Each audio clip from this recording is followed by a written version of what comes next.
No, Jason Herdick to my right.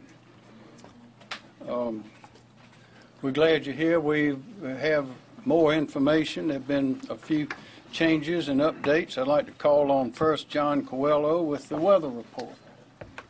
Mr. Coelho. Thank you, Governor.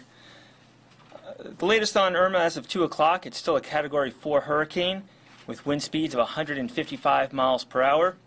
And it's currently passing between the central Bahamas and Cuba. Irma will continue to track west-northwest as a major hurricane through Saturday. Irma is forecast to turn northward Saturday night, then make a potential landfall in southern Florida late Saturday night or early Sunday.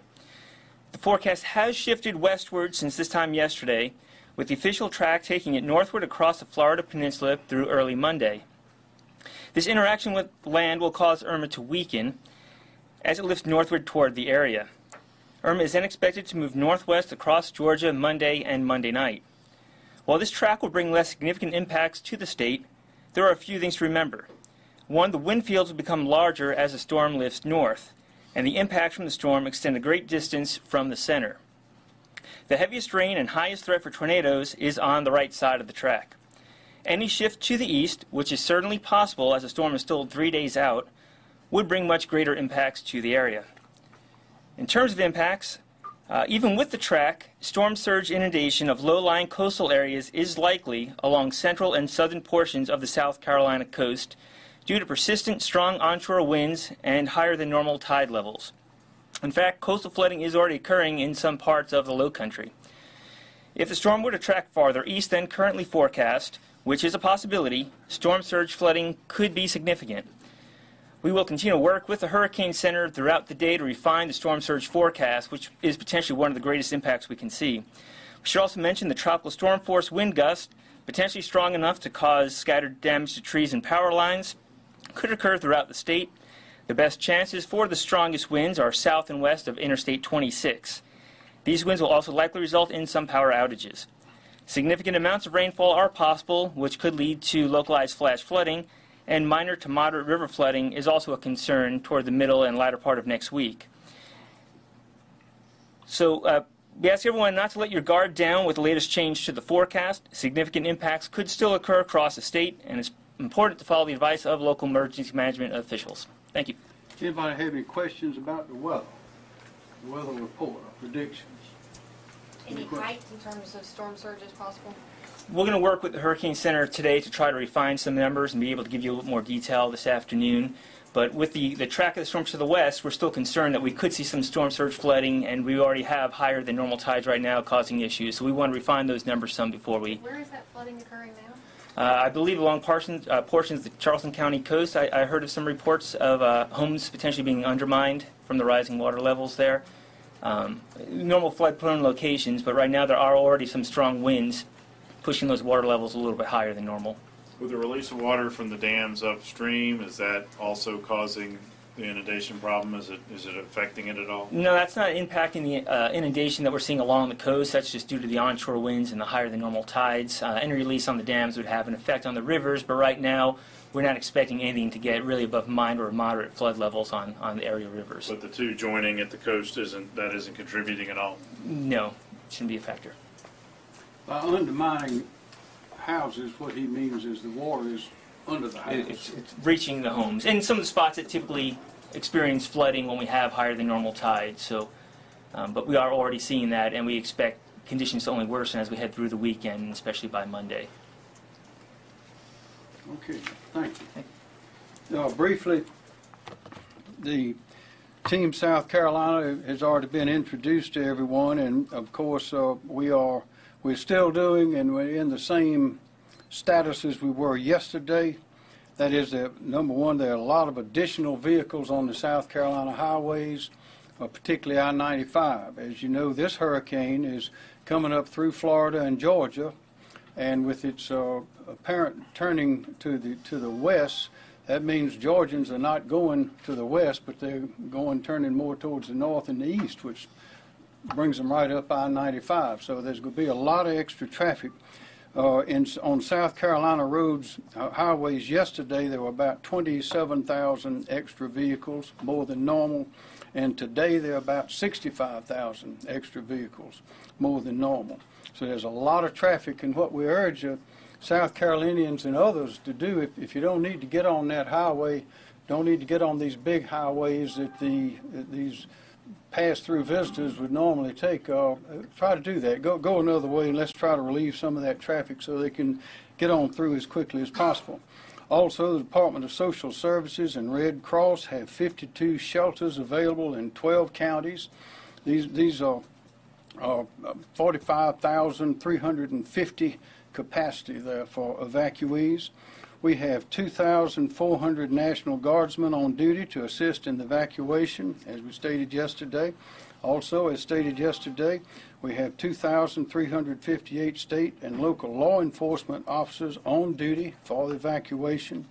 Also, we have 432 SLED, DNR, and probation, pardon, and parole agents assigned to assist local law enforcement right now. So the whole team is out there. They've been mobilized. They're ready for what comes next. The decision has been made by the Team South Carolina professionals to ensure the safety of every South Carolinian. Everything that we are announcing or doing is based on a lot of information, all the most available and best, most reliable information. For that reason, we are delaying the final decision on evacuation orders until after we receive more information about the hurricane at 5 o'clock this afternoon. That's when we'll get another full comprehensive report on the hurricane from the National Hurricane Center, and sometime around 6 o'clock or so we hope to be able to make an announcement about evacuations. But I need to say and need to make it clear, if we had to evacuate the whole coast starting at 10 o'clock tomorrow, as we are prepared to do, we are prepared to do it. No one is leaving. Everyone is still at their post, and those plans have not changed at all to be prepared for that eventuality. There are a couple of things that have changed somewhat. One is about school closings. I mentioned yesterday that we would have to consider a statewide order closing schools in South Carolina. We do not think we need to do that now, so I'm not going to do that. The decision on school closings will continue to be made by the school districts themselves. Many school districts along the coast have already made their closing decisions. Also, in the same theme, the state government offices, it's true as well, the state government offices will follow this closing policy. That is, the policy is to close when and if the county government, where the office is located, decides to close. That's for the state offices. In the question of the health care facilities, based on new information, I have rescinded the portion of the executive order issued yesterday that required the mandatory evacuation of health care facilities for some of the counties. Not all, but some. I have rescinded the portion of that executive order requiring the mandatory evacuation of the health care facilities in these counties: Horry, Georgetown, Berkeley, Charleston, and Dorchester. Again, it is rescinded as to the health care facilities in Horry, Georgetown, Berkeley, Charleston, and Dorchester. It remains in full force and effect as to the others in that executive order, and those are Beaufort, Colleton, and Jasper counties are still under the evacuation order for the health care facilities. What are health care facilities? They are hospitals, nursing homes, assisted living facilities, alcohol and substance abuse hospitals, and similar types that are listed in the executive order. Further, I have directed Secretary of Department of Transportation Christy Hall to immediately suspend the tolls, that is the fees for the Cross Island Parkway that's located on Hilton Head Island. I mentioned earlier we're going to have a lot of Floridians and probably Georgians as well joining us over this weekend, so let's be good hosts, and let's also be careful, men and women of South Carolina. If you don't need the gas in your vehicle, don't get it. We don't want to start a run on these filling stations. There are reports here and there of people, filling stations selling as much gas in one day as normally they would in a week. It's just not necessary to do that. You don't need to keep your vehicle filled up right to the brim. You don't need to top it off every day. Just keep a decent supply of gas in there and we'll be all right. And there'll be plenty of gas for those people coming through that will need to gas up somewhere in South Carolina to keep on moving to their ultimate destination. That's all we have for right now. And now I'd like to call on Christy Hall, Secretary of the Department of Transportation. Thank you, Governor. As the Governor mentioned, we are seeing increased traffic flows through the state.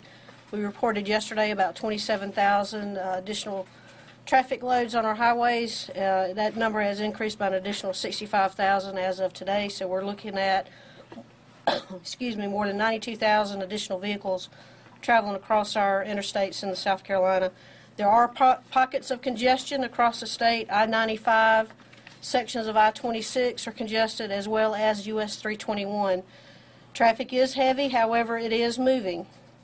We have deployed our State Highway Emergency Patrol, our SHIP units, as well as our maintenance units, and Highway Patrol is assisting as well on those routes to help keep traffic moving.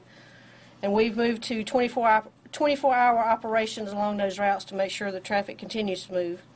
Our rest areas and welcome centers are also operating at 24-hour capacity. And as the Governor mentioned, when and if there's movement out of the areas, make sure you plan ahead. I encourage you to sign up for our 511 app if you don't already have it. It has real-time traffic data that's available to the public. And our call center at 1-855-GO-SC-DOT. That's 1-855-467-2368 is available to assist any motorist make travel arrangements. Thank you, Governor. Director Smith, Department of Public Safety. Thank you, Governor. Good afternoon, everyone. As the Governor stated earlier, we are still in position to implement lane reversals in all three region evacuation zones should the need arise. We've heard about the influx of traffic here in our state from out-of-state travelers, so we have instituted line patrols, putting our troopers on the interstates, whether it's 95, I-26, and your major highways to help manage that traffic. We've also staffing some of the traffic control points to help, again, manage the traffic. Working with some of our law enforcement partners. I could not overstate the importance of the clearance of our roadways, so we focus on quick clearance of collisions and disabled vehicles to get those vehicles off the road as quickly as possible, partnering with the South Carolina National Guard. We are utilizing their records to clear the roadways expeditiously should those vehicles obstruct the normal flow of traffic. And just on a final note, since we have a lot of out-of-state travelers in our state, I just would like to remind the motoring public two things. Number one, please move over for emergency vehicles, for we'll be responding to different types of calls for service. And the second point is if you're involved in a minor collision, please move the vehicle from the roadway. It keeps the traffic flowing. Thank you. Okay, thank you. Thank you. Mr. Wilson here from DHEC. Yes, sir. If you please. We have been moving forward with evaluating any requests for waivers for the medical emergency evacuation order. Currently, for the remaining counties that are in the order as it exists now, the three hospitals have requested a waiver request. We're in the process of evaluating those at this point. General? We're good to go. He's good to go. Sir, I'll Simpson? just say one thing is in the personal preparedness area, still a good resource is our hurricane guide, which is available on our website. It's got a lot of preparedness tips as you might prepare for evacuation. And our website itself, scemd.org, has a wealth of information there. So I highly recommend you go there. It's got know your zone information. You can type in your address, find out if you're in a zone. If I could ask you about the shelters real quick. Are they still in a preparedness state, can you staff them all up quickly? Is that process, like the road, still viable? Yes, sir. That's still all ready to launch if the evacuation order is given. All of them, or with the schools going back to school, would that change your plan? Well, this proposed evacuation time right now is maybe Saturday, and schools are closed, so we shouldn't have any problems at all in opening those, the ones that the governor just talked about. Governor, tell us about what you're weighing personally in terms of to evacuate or not to evacuate. How does traffic from the other states factor in? How does maybe anger at being evacuated over potentially not needing to? What do you? Well, those are the kind of questions that come up every time we have a storm. People don't like to leave their homes and businesses, and as little as they like leaving them, they want to get back to them immediately. And actually, there's a lot more concern and disruption in trying to get back than there is in getting out. It's slow to get out, but often to get back in. Of course, you can't get back in until the evacuation orders has been lifted. And people often don't understand that although it may look clear, it's not, because you have trees down, you have electrical lines down, you have all sorts of problems that we don't want to exacerbate by having people driving down the roads and going into their homes. So we have, as I've said before, we have a team of real professionals that fortunately or unfortunately have had a lot of recent experience with these kind of things, both with a flood and a hurricane. And we are as prepared as we can be. But it's always a question of the safety of the people. That's always the question. And sometimes there's a little bit of inconvenience involved with being sure that you're being safe. Yes, ma'am. Governor, you mentioned that there were some shelters open in 12 counties, correct? That are on standby to open in 12 counties? That's right. Which counties are those? Those are the ones sort of in the middle of the state. I don't have them a list. They're not in the low country. They're on outside of the zone of danger and the high water and all that. We can provide that information. Let me mention this also. We don't have the blue hurricane sign today. We still ask everyone to be sure to follow those signs upon evacuation. Upon evacuation. If and when we have evacuation. Follow those signs and don't go by Google, don't go by social media. Follow those signs and follow the official sources, because there's a lot of, you ought to see all the people that are just in this building, not to mention those on the team around in the counties who are collaborating and sharing information to come up with the very best information that we have. So everybody take a look at those signs and follow them. Governor, when does the timeline for evacuations, that sort of thing, start changing? Can you give us kind of a... It hadn't changed yet.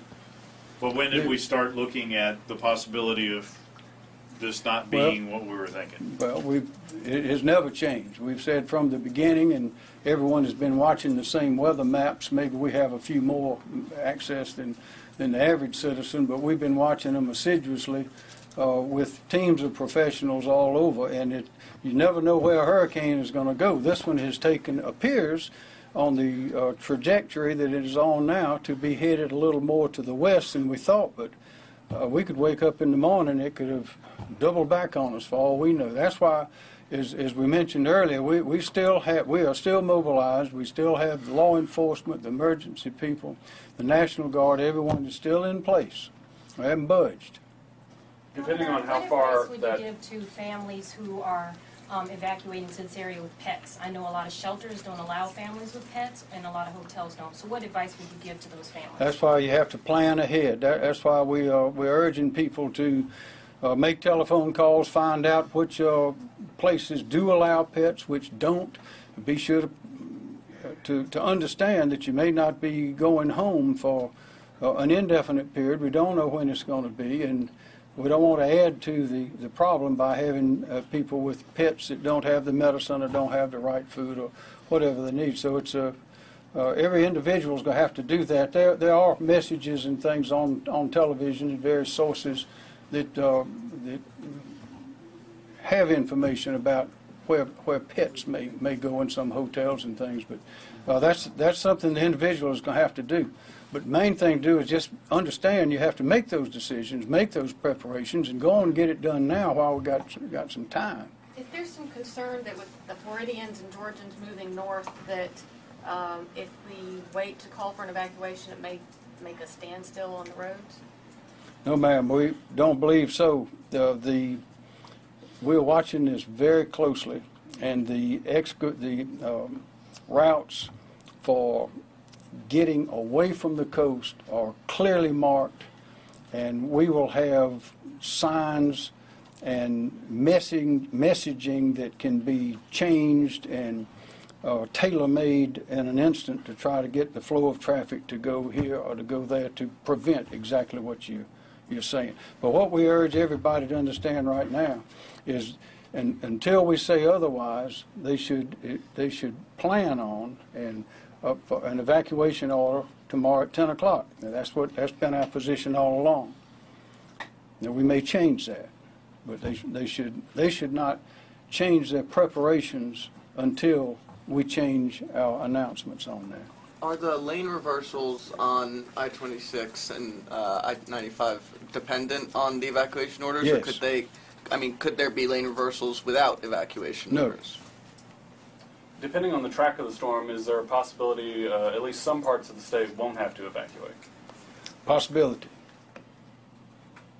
Do you have advice for those people to stay safe in their homes if they're not required to evacuate? If I would urge everyone to use caution, and they need to protect themselves. And as it stands now, we're urging them to be prepared for an evacuation order at 10 o'clock in the morning.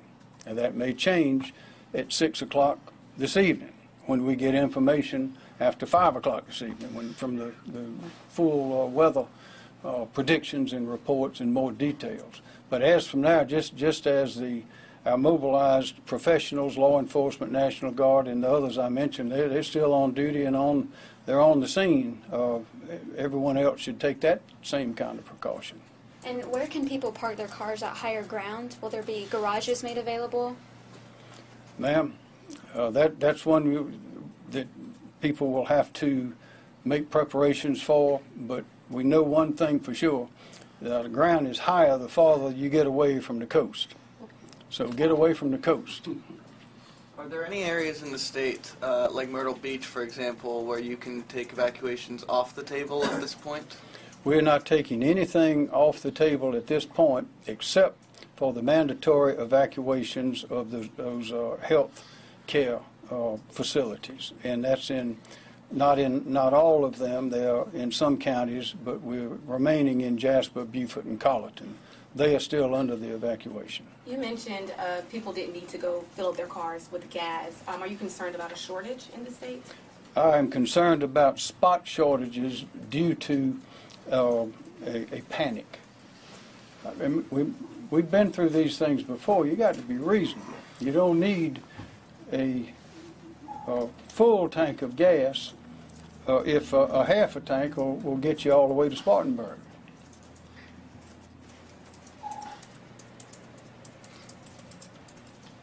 Any more questions? Thank you very much. Appreciate you coming. We'll have more later today.